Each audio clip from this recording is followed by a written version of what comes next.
Have you started a job recently, or do you know someone who started a job, a child, a grandchild? You're going to listen today because we're going to talk about the financial framework for when you start your career or you start a new job early in your career. Next on Triple F.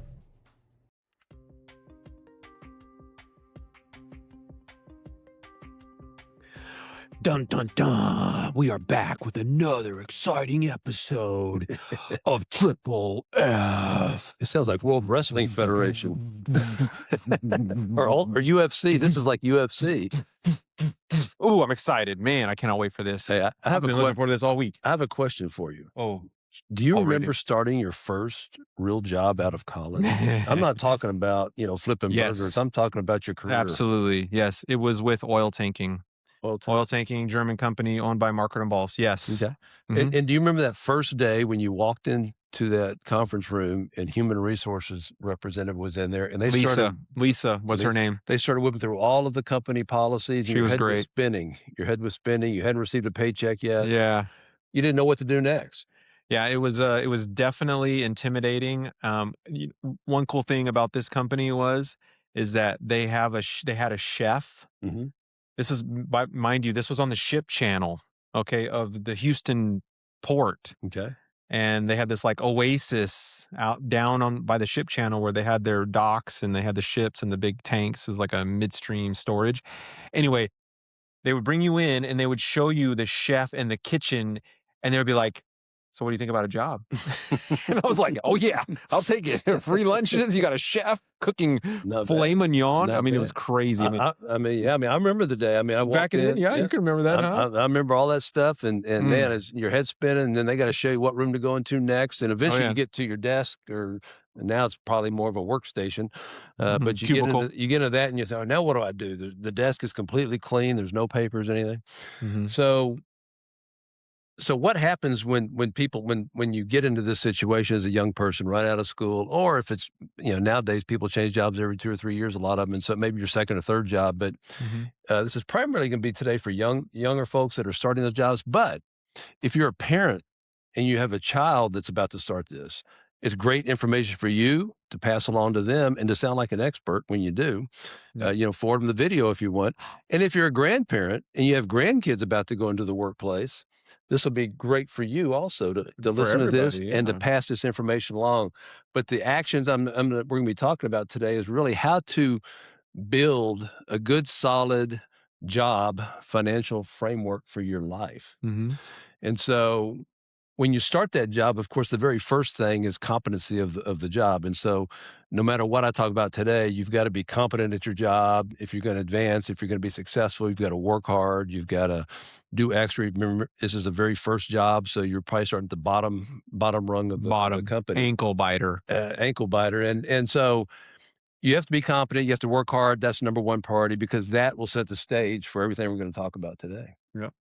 But there's a lot of stuff, and at the job I had at the company I worked for, I actually did some onboarding type classes, financial fitness type classes after people were in with the company, and it was those employees that were in there 1 to 3 years. I did a course, Financial Fitness 101, and man, it was just eye-opening. I got so much great feedback from it. So I just wanted to kind of share a few things today that if you're a young person and you're starting that job and you're all starry-eyed, let me just give you some advice, and this will be advice that you do in the background of your job, trying to become competent at your job and doing a great job. Doing a great job, all the competency stuff, that's for the company. But in the background, in the evenings, weekends, downtime, you've got to be taking actions to set yourself up for success. This is stuff you should know and be sort of prepared for on that day that you go in to talk to the HR representative of the company. Yes. Okay. So, and then some of it, they won't even need to know about it, but it's stuff that you're going to work on. In the off time. Okay. Good. So you're in there, you hear all the company spill, you know what your job's going to be. What is your very step one for building your financial foundation? You're now an adult, okay? There's no more college frat parties. There's no more football games. Now you're an adult. You've got a job. You got a lot of responsibility. You may be married. You may have kids at some point soon. So you've got to build a financial foundation for yourself and for your family or your future family. And Mhm. so the very first thing that you need to understand is you're gonna be making more money now than you've ever made in the past. Mhm. Okay. Because you're going Yeah, you hope. from flipping burgers, on an hourly wage. Now you're making Yeah. some money. If not, you're going the wrong direction. Yeah, and that's whether you're a high school grad, you're out of trade school, you're out of college, whatever it Mhm. is. If you're starting a job out of school, Mhm. you're probably gonna be making more money by multiples than you ever made before. Yep.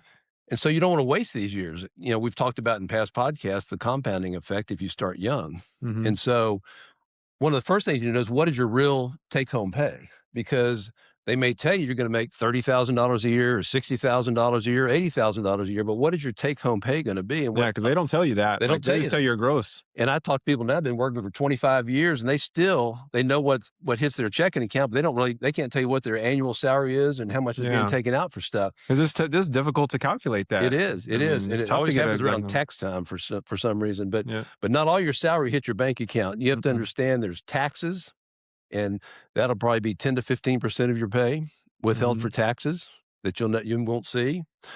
You've got benefits. You've got medical insurance that you're Mhm. going to have to pay for. That can be anywhere from $100 to $600, $700 a month. So that's a huge one. Mhm. And you've got retirement contributions that you may be having withheld from your paychecks. 401ks, SEPs if you're self-employed, that Mhm. type of thing. So you're going to have all this money taken out of your paycheck. And I mean, just taxes can be up to 23, 25%. You've got, Mhm. probably 15% for federal taxes. You've got 6% for Social Security tax, another couple percent Yep. for Medicare taxes. And then you pile all the other stuff on it. It may be 30 to 35% of your pay is going to something other than your checkbook every month. And Mhm. so don't set a budget based off the gross pay, set it off what you're seeing in your paycheck every couple of weeks. Mhm. So Is what there a general rule of thumb for if you were going to do like an estimated amount? Yeah, I always said 30%. 30% off of your gross Yeah, is a good, if you're going to invest in a retirement account like 401k, right? and even if you start small, but it's always probably 30% is a good rule of thumb. So is that before or after your retirement contributions? That Not would Social be after. Security. That would be everything taken After. out. So taxes Okay. taken out, benefits for medical, 401k. 401ks, all that. After that, if you take off about 30%, you should be pretty close. Take Okay. 30% off your gross to what your net's going to be before you get your paycheck. Okay. Before you get your first paycheck. Now, once you get that check, you want to look at that check stub, and you want to, and they're all online nowadays. We used to actually hand them to us, Yeah. believe it or not. That's old Old service. school. But now you got to go online and find them. That's why you got so much gray hair. But when you look at your check stubs, it's going to tell you all. It's going to give you your gross pay and then everything that comes out of it. Mhm. And then that small little net number at the bottom, that's what you actually get to enjoy and spend. Yeah. So it's not going to be as much as you might think, but what you want to do with that is that's how you want to establish your budget and take care of your rent, food, insurance, transportation. You want to hit your debt hard. If you're right out of Mhm. schould, you've probably got student loans of some sort potentially. You've got Gym credit card, membership dues. gym membership dues. That's very Anytime important. Fitness. And so you want to set your budget up to handle all of that stuff. You Yeah. really want to focus on the debt, paying off the debt. Because let me tell you, people, this gets serious for a second. If you have college student debt, if you don't hit it hard Mhm. those first couple years out of college, and just think about it. When you were in college, you were living off, $200 a month. That was like all included, most likely. Now you're making all this money, but you got all this student loan debt.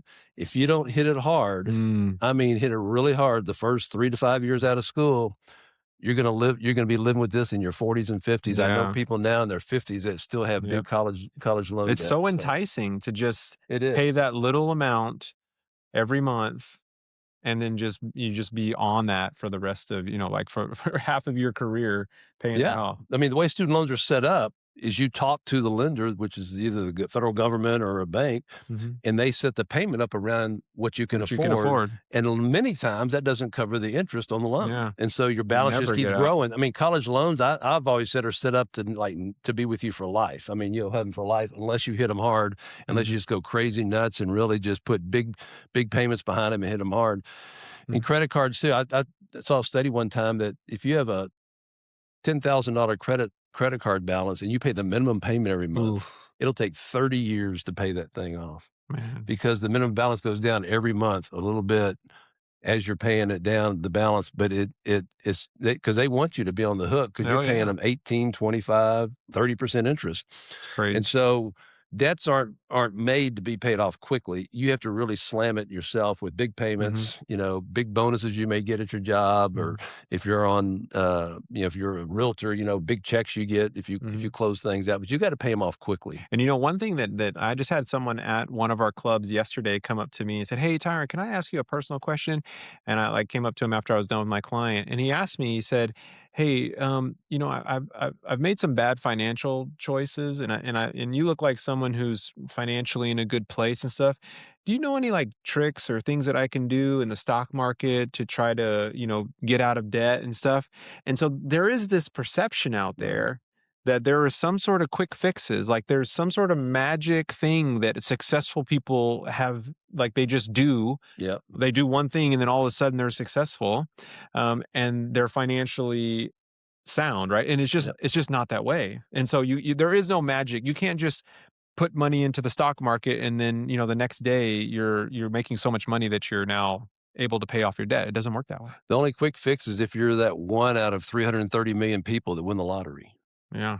And that's a pretty bad odds. Mm. The other thing people look at with student loans, they hear the government and these candidates talking about, we're going to pay off your student loans. We're going to forgive your student loans. Mm-hmm. There's a saying that a guy has that if you're waiting for the government to solve your debt situation, you're going to be waiting a long time. Do never fall for that stuff. It's all political talk. Presidents don't have the ability to really do that themselves. So don't listen to all that stuff. Just take care of your stuff, get your loans paid off quickly, and then it'll set you up for success. But those first 30 to 90 days, 1 to 3 months, understand your pay, set up your budget, and set aside any savings you can at that point in time. But what's most important is hitting those credit cards and that debt hard. Live like you're in college for about the first 2 to 3 years that you're really working, making good money. Live off what you did in college, and you can pay off a lot of the stuff. Do not go out and get a brand new car. That's what I'm about to say. It was like as soon as you get out there, you've got your new job. It's like I gotta go to the dealership and buy my new car. Okay, question for you. Yeah. So we mentioned that 30% would include 401k contributions. Should someone maximize their 401k contributions right out of the bat, even with, let's say, college loans and that they're trying to pay back? Would you say that that's advisable? So what's advisable is if your company matches your 401k contributions. Let's say they do. Let's say they match up to 3%. Yeah. Then you put 3% in there. Don't go more than that. Just 3%, just to get the free money. Right. And then once your debts are paid off, then we can max those 401ks out and go above that. But I just can't tell. And you could not do that and pay your debt off quicker, but it's hard to turn down 100%. Yeah, it's hard to turn down the free money. If they're matching dollar for dollar your 3% of your salary, you'd have to. I think you have to do that. And then some advisors will tell you no, but I mean, I have a hard time turning that down and getting that established and turning down that match. So that should be one thing that in that meeting with the HR rep that you're going to clarify is what kind of matching does the company have in relation to 401k contributions, right? That's all pre-taxed. That's all pre-tax. The pre-tax, some of them have Roth 401ks, and that's number one priority. I do the Roth before I did the pre-tax. So you max the Roth up to 7,500 or whatever it is, right? And then it's up to 22,000 because it's a 401k. It's a Roth 401k. It's not just a Roth IRA. Okay, so. not a traditional, but if they have a post-tax, post-tax 401k, Roth 401k, then do that with a matching. Yeah, with a matching. Oh, that's great. That's even better. Just do the matching for now, and then we'll worry about the rest of it after we get all of our debt paid off. Yeah. So there you got that meeting. You then set up those initial accounts. Then you're getting your first paycheck, and then the strategy would be is to maybe first get some sort of emergency fund built up, and then go after that debt. Right. Get rid of your student loan debt. Okay, got it. And that's really what we're going to talk about now. So what do you do? Yeah. Hey, that's right. So what do you do? So I'm jumping the gun here. So now you've done all that, and now what do you want to do? You want to protect yourself, okay? Because the company's not going to protect you; they're going to pay you to do a job. So you have to take it upon yourself to protect yourself. When you were living at home, your parents protected you. Now you're protecting yourself. Yeah. So how do you do that? I always tell people, try to get $1,000 emergency fund. That's a starting emergency fund. Ding, ding, ding, ding, ding. $1,000 that handles most emergencies if That's you're what I renting an said. apartment or whatever. And it's going to grow later, but do that first. You get all that debt paid off, and then once that debt's paid off, build that emergency fund up to 3+ months of expenses, not salary, but expenses. Mhm. So if your expenses are $1,500 a month, you'd want $4,500 or $5,000, make it rounded in an emergency fund. Yep. And that handles a lot of things because you won't be able to stay off of credit cards, big credit card balances, unless you have a savings to pull on when when life happens, Yeah. the car breaks down, whatever. So, Mhm. but you start with that little starter emergency fund of 1,000. We'll build it up after we have our debt paid off. And then we're kind of set for savings for right now. Early in Leave your it career. there. Yeah, leave it there, 3+. Okay. And it should be in like a standard savings account or a high It's yield, a standard savings account. We're normal not one. investing. One that you can get different- yep. into and out of. It's in your Wells Fargo savings or your Okay. JP Morgan Chase savings. We're Yeah. not trying to get fancy with it because we want it there for emergencies. Now, what's an emergency? It's not vacation. Summer Yeah. vacation, not emergency. So It's your car breaks down. it's your car breaks down. It's or- things you don't know is going to happen, right? Yeah. Yeah. So that's like a real emergency. So what's the other things to protect yourself? Look at your insurance checklist. Okay, there's a lot of insurance out there that people need at various times of life. So let's talk about that a second. Through your employer, you're going to sign up for health insurance. Okay, hopefully. If your employer doesn't offer health insurance, if you're working for a small company that doesn't offer that, you need to find health insurance, whether it's in the ACA program through the government or an independent insurance broker somehow. But you need to have health insurance. You're one car wreck away and one hospital stay away from being broke and being bankrupt. So you've got to have health insurance, especially in today's day and time where health costs are just so expensive. If you're renting an apartment or you own a home, homeowners and renters insurance, set yourself up there. Make sure you have enough renters insurance to cover the contents, which right out of college, you probably don't need a lot because, everything in the apartment may be worth $1,000. So don't overinsure yourself. So that's a good thing for you. But homeowners insurance, when you're actually in the home, you need plenty of homeowners insurance to replace the house. Disability insurance, something that I get a lot of questions on. Do I need disability insurance? If you have no savings, you need short-term disability insurance and long-term disability insurance. They're two different programs. Short-term covers you, anywhere from 3 to 6 months, maybe the first year that you can't work. Long-term disability is if you become disabled and you can't go back to work for a long time. And so if you have no savings saved up, you really need both. Once you have that 3 to 6 months of savings saved up, you can probably do away with short-term disability because you have that emergency fund to handle, if you're in the hospital for a month or if you have something where you can't work for a month or two, you've got that emergency fund to live on. But long-term disability kicks in after that short-term doesn't, isn't applicable anymore. And so I think people always need long-term disability insurance, and it's so cheap, especially if you get it through your employer. It may just be a few dollars a month. Especially, through your employer, and the fact that when you're so young, you're not really a risky candidate. And so the premiums are going to be pretty low. They're pretty low. Your company sometimes even supplements the cost a little bit. So always have long-term disability insurance in case something, happens and you just can't work anymore. You want to be covered as much as you can be. So, and then other than that, life insurance, and I would say you only need life insurance if somebody else is dependent on your income. If you're married, if you can't trust your spouse. Yeah, married, you have kids, you want life insurance because if something happens to you, they've got to make that income up somewhere. So don't make it too much. No, because I tell people about 5 times your annual salary. You need to be careful because you could be worth more unalived than dead. Well, I mean, I dropped my life insurance when I retired. So that's interesting because I didn't want that target to be on my head. Yeah, see, we think about these things. Oh, do we ever?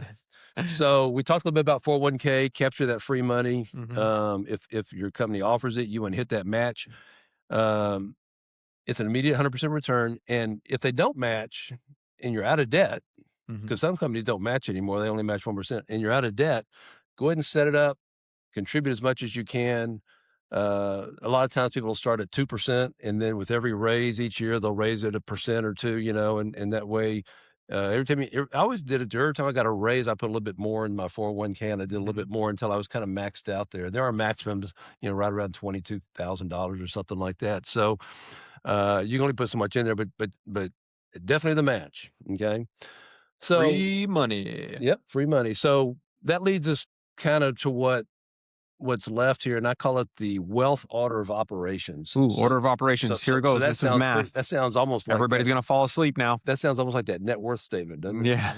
So it's a wealth Order of order of operation. operations. We ask our money to do a lot of stuff throughout Mhm. life. I mean, they got to buy groceries, they got to buy cars, they got Cars, mainly cars. they got to feed the kids, they got to dress the Nah, kids. kids are optional. They got to get the spouse what they want. They'll So survive. we ask our money to do a lot of stuff. So what is the order? And you kind of hit on it a while ago. What do we do with our money? If that we have now, because Mhm. we've never been in a situation where we've got all this money and there's so much we want to do. But what are the financially responsible things that kind of set you up for success? And I got a feeling we're going to put this up on the screen. we are going to put this on the Yeah. screen. We are going to put this on This the is screen. important. This is the most important part of the whole thing. This is. So you've started, you got all this money. What order do we want? We want to do the employer match on the Mhm. 401k. Mhm. We want to build an emergency fund Very important. of 3+ months just in a savings account. Don't forget your gym membership. We want to pay off credit card debt. Yep. Did we hit that one hard enough a while ago about how Oh, important that is? Yeah. Don't be dumb. Then before we put more money into the employer plan, unless it's a Roth 401k, we Mhm. want to max out a Roth IRA Yep. if you're eligible. We talked about that. And that's about $7,500 in 2026. That's better than a non-matching That's what I said. 401k. 7,500. Yeah, that's a Roth IRA outside of your employer. Yep. And there are income limits on that, but if you're Mhm. starting your career, you're probably not above those income limits. Okay. And then after you've done all that and you have money left over and you say, what do I do now? Now is when you increase those 401k contributions. Mhm. Okay. You can go from that 2 or 3% match amount all the way to where it equals $22,000 a Mhm. year, 24,000. Actually, now I think in 2026, they raised it to 24,500. Thanks, Trump. And and this is probably the most important point of the whole presentation. Dun, dun, I can't tell you how dun. many people I talk to a 401k and I Mhm. say, well, I ask them one simple question: how is it invested? They have no idea. And what's their answer? I clue. just put the money in there and hope it grows. That's what it I is. hope so. I hope it's in the right thing. Yeah, because you really do feel like you have no control of it, right? Because it's like the company. You just kind of look at it like, well, the company They're going to take just care of me. send Watch it out. over to the company. They take care of it. Oh my God! So what happens to 401ks if you do nothing? Some companies will put it in their own stock. Some companies will leave it in cash. Mhm. Some companies they put it in what's called a target fund, which is Yeah. part stocks, part bonds. If you're young in your career, in your 20s and 30s, you don't need bonds. You need to get aggressive. You don't need cash. You need 100% stock equity exposure in your 401k. That sounds technical. You want to invest it in your 401k in stock funds, S&P 500 stock funds, anything that says stock. Okay, well, I got a question before we finish before you finish this up. Why is it called a 401k? Because we hear that and we just kind of use it as part of some vernacular Yeah. or lingo, but is there an equivalent that's kind of outside the company? Yes. And the 401k is just related to So some sort of tax code for yes. So what is 401k? There's actually a tax code, 401, and then in parentheses K, so 401.K or whatever. Mhm. But it explains this in the IRS tax code. There's also a section 403B, right? and there's another whole section for like Roth and for SEP and what have Yeah. you. So what are the differences? And I was going to actually do this at a future podcast, but real That's quickly, good. what a question. 401k is that's a employer sponsored savings account where they match usually some percentage, They incentivize it. and that's in private companies. So that's Yeah. in your Exxon, your oil companies, your Mhm. all the big public companies, Mhm. or private companies. I guess they, the shareholders own them. So what is the difference between that and a 403B? A 403B are in all the public service companies, school teachers, Yeah, my wife has this. yes, healthcare workers, government employees. They have things like 403B. It's the exact same program except they don't match. So 403Bs, you very rarely ever get a matching because it's mostly taxpayer funded professions that, Yeah. and taxpayers don't want to be matching 403Bs. They don't vote for They that. don't care about you. They don't care about you. No, I'm just kidding. And then what is a SEP? That's a self-employed pension, and that's Yeah. if you don't work. I for, take advantage of that. yeah. So if you're an individual, you decide to own your own business. You're a blogger, you're a real estate agent, you're whatever, and you're self-employed. Mhm. You can set up your own pension, which is similar to 401k. It has the same, Sort of structure, pre-tax, yeah. same type of structure. You can invest it similarly in the stock market. Mhm. And it's for self-employed people since they don't have access to a 401k. So that's kind of the three big differences. We're neglected. Yeah, and we'll talk a little bit about the difference between the regular 401k or traditional IRAs and Roth IRAs. One's pre-tax, Mhm. Roth is post-tax, and so those are some of the nuances. But when you start at a company, you don't know all this stuff. All you want to do is if they match, you get in your 401k. Yep. After that, after you've out of debt, you do that Roth. $7,500 in a Roth. Mhm. If you have extra money after that, you put more in your 401k. And So should someone who's just starting out get into the weeds of how the 401k is actually being, how it's actually working? Like what if it's Fidelity or somebody like that Mhm. that the company is partnering with?